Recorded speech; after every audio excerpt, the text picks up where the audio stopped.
So imagine there's these two people, Billy and Millie. Billy has anxiety, and so does Millie. Now, Billy never tells anybody.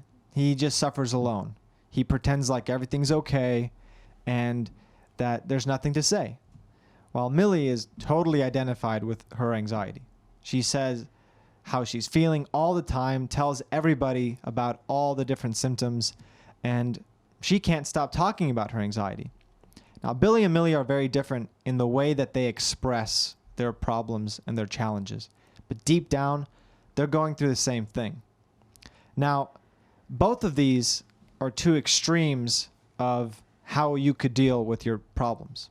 On one end, you can pretend that everything's okay and basically say nothing to no one and suffer in silence.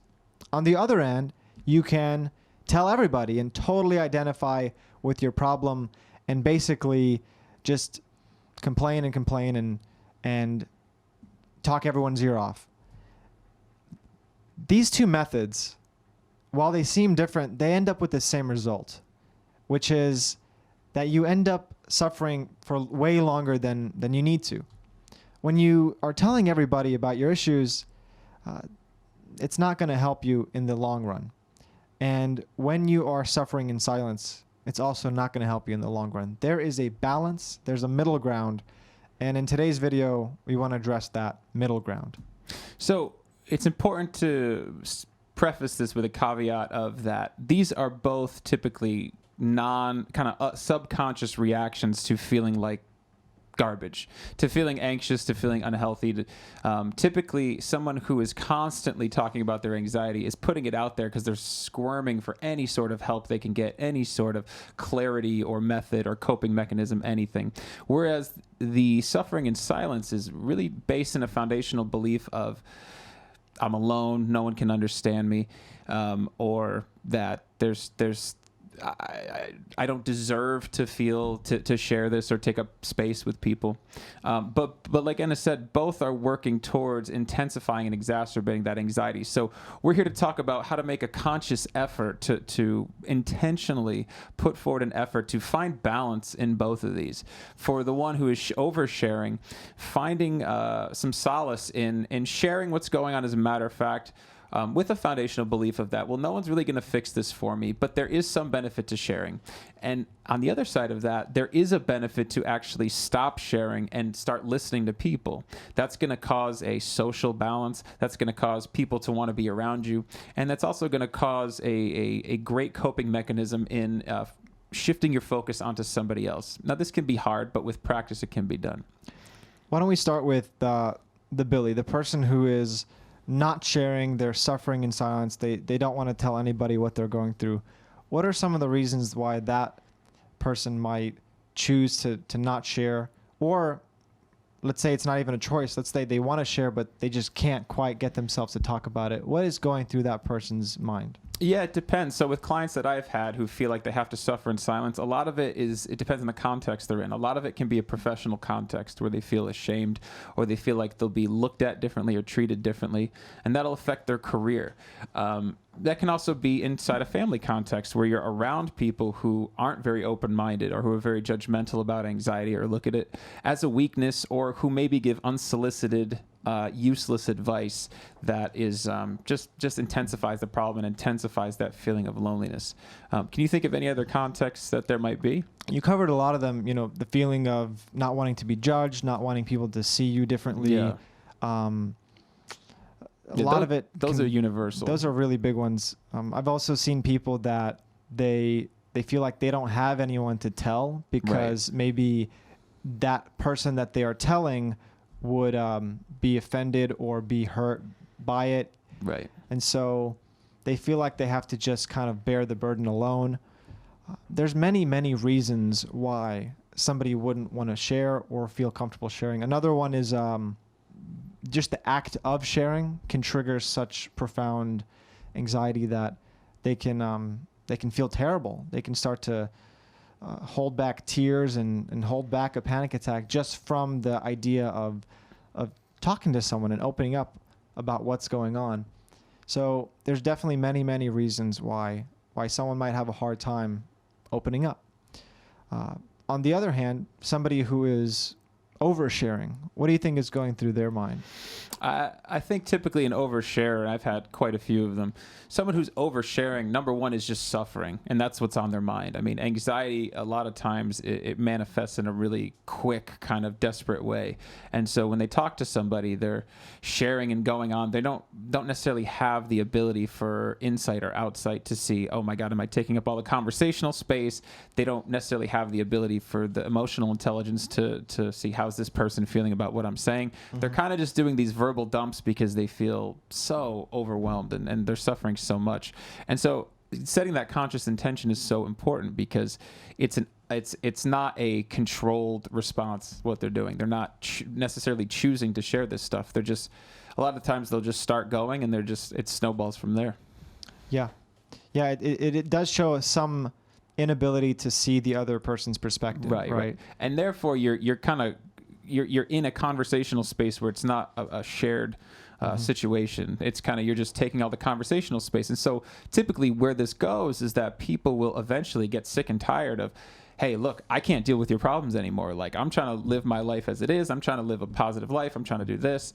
I don't have the bandwidth to just listen for 2 hours to anxiety because it could be triggering to them. Yeah, and that's such a difficult feedback loop because here you are opening up, trying to get some support, and the response you're getting is, I don't want to hear it. Right. And that can be really, really difficult to get because, again, you're just suffering. You're going through it, and you're maybe telling the wrong people. Maybe you're in a situation where just the response that you're hoping for is just not coming. And so it's creating more problems. It's making it worse, in fact. And so this is why it can be so important to talk to the right person and describe your issues in a way that can actually be helped instead of it coming off as 100% complaining. And by the way, sometimes we all need to just say something, right? And that's why having someone, a professional you can talk to is so great, where you can, it's a allotted time specified for just sharing, getting things off your chest.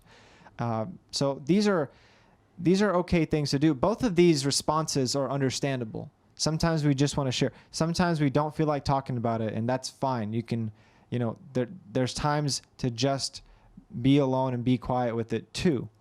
The issue is when this becomes a pattern of behavior where you can never open up or you keep talking to the wrong people and oversharing. And as Jim mentioned, how important it can be to find some balance so that you can actually get better. Where do you think this begins in terms of finding balance? What is the first thing that someone should look at? From my perspective, it's becoming aware of 100% where they're at, right? Yeah, 100%. I mean, if you're getting feedback from others, especially if you're in the oversharing standpoint, I don't remember if that was Billy or Millie at this point, but if you're oversharing and you're starting to see that your friends or your family are being like, hey, this is like too much, or I can't take this anymore. Okay, whether they're right or wrong, it's like you have a need to feel connected and it's intensifying your problems. So take that feedback as a sign. If you're somebody who just feels like you just can't share, I mean, that's pretty obvious. If think about it, if how many people have you shared your struggle with? And again, we want to do this in a balanced way where you're not giving your problems to other people because you're going to be the one who's in charge of figuring out your anxiety. But be honest, have you shared with anybody? And if you haven't, that's a clear sign that you don't have a support system or people you feel like you can be open with. There's some sort of belief in you that is blocking you from sharing this, thus kind of closing your own jail cell in on yourself. Yeah, and on that note of, for the Billies out there who suffering in silence and can't tell anybody, a lot of the time there are people that could help you and could listen to you, but there just hasn't been a moment where you reach out. Or maybe you've tried to drop some subtle hints, but they didn't pick up on it. But again, that's a subtle hint that they may have not really understood. In that situation, what we recommend is go through your contact list, go through people that you know, and just think of anybody that might be a good fit where you can sit down with them and talk. And the important thing is there to make the intentions clear, where when you bring up the issue, you have to say something like, hey, I've been meaning to talk to you about something important. Or, hey, do you mind listening to a challenge that I've been having recently? You're setting the stage so that they know, like, oh, okay, this is something kind of serious. Maybe I should listen. And that really goes a long way, because then when you do share, it's not misinterpreted as, oh, they're just, they're not that serious about it. I don't really need to help them. Because I've heard people, they say, well, I did share and they didn't help me. Well, did they know that you were asking for help? Right.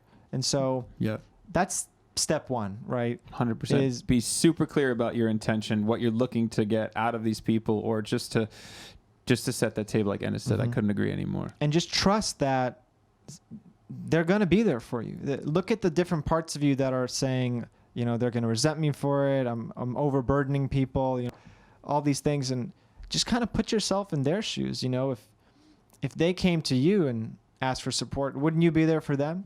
Wouldn't you want to help them out and do what you can? Why the double standard? Why are you being so hard on yourself when you would be there for others? Yeah. And for the millies out there, the oversharers, what I would say is set a conscious effort to ask how people are doing first. Even if you feel like you want to take the kind of verbal dump, make sure make sure you're sharing this stuff with people who can empathize or who can be compassionate. There's a lot of online communities that are great, that you can go talk to a stranger who's suffering from the same thing, and you'll be able to connect with them like that, because you'll have that insta bond. But again, back to the millies, go out there and set an intention to ask somebody how they're doing, and do your best to really deeply listen to understand. Don't try to advise them.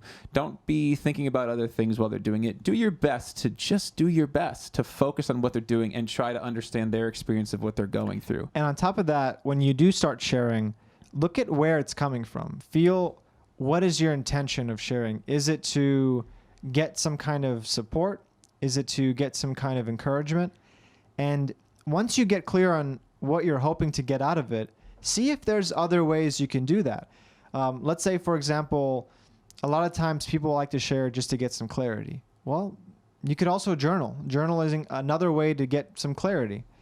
Sometimes people share to get some support. And if that's the case, then maybe a support group or some kind of intentional community can give you that more regularly.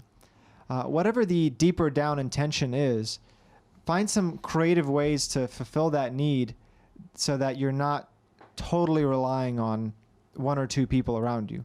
And of course, the obvious one is seek help, seek professional help, find a counselor or whoever that you can meet with regularly and have that kind of discussion. But even in those sessions, be careful to not use those sessions as a chance to talk. Those sessions can be a really useful opportunity to accomplish something. So even there, look at the intentions of, why am I sharing this? What am I hoping to get out of it? And there's one more trick I have for the millies, the oversharers out there, which is a lot of times if you're oversharing, you're also maybe overanalyzing, maybe you're overeducating yourself, maybe your whole life is focused on anxiety or whatever ailment you're struggling from. So you're reading about it, you're journaling about it, you're thinking about it, you're seeing sessions about it.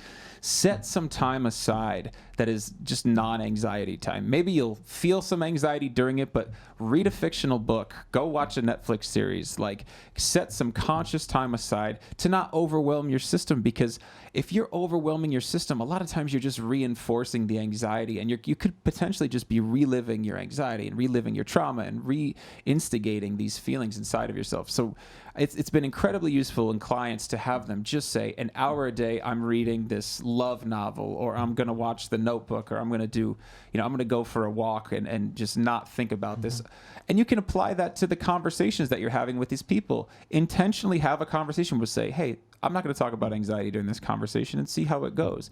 It might take a few minutes, but you might beautifully be transformed into a distracted world where you have an hour of regroup where you're not thinking about anxiety because you're lost in what somebody is saying. And I can't even begin to tell you how many benefits there are to that connection and just being taken out of that world for a little bit. I would say that's probably the best advice for that group of people, where you're overoccupied. Yeah. And you're thinking about it too much, and that's why you're talking about it so much. So just letting it go for a bit and trusting that you'll figure it out. Yeah. You'll get there. It'll be there when you get back. Yeah. And so, yeah, that's some advice for the Millies and the Billies out there, for people who can't open up or for people who are a bit overoccupied. Find the balance. Find that balance point where you can authentically open up and share what's going on, but without getting too preoccupied in your issues. At the end of the day, deep down, you're good. You're okay. And you don't have to see yourself as broken or needing fixing or as something to hide or something to run away from. You're good. You're just going through some struggle. And no matter what, remember, you're not stuck.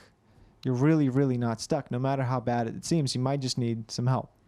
That's why we make these videos. 100%. So for Ennis, I'm Jim. Please like and subscribe to our channel. We're putting out content all the time. If you need anything from us, our emails and our Facebook page is down below. But for Ennis, I'm Jim. We're Inner Solutions. Thank you guys so much, and good mental health to you.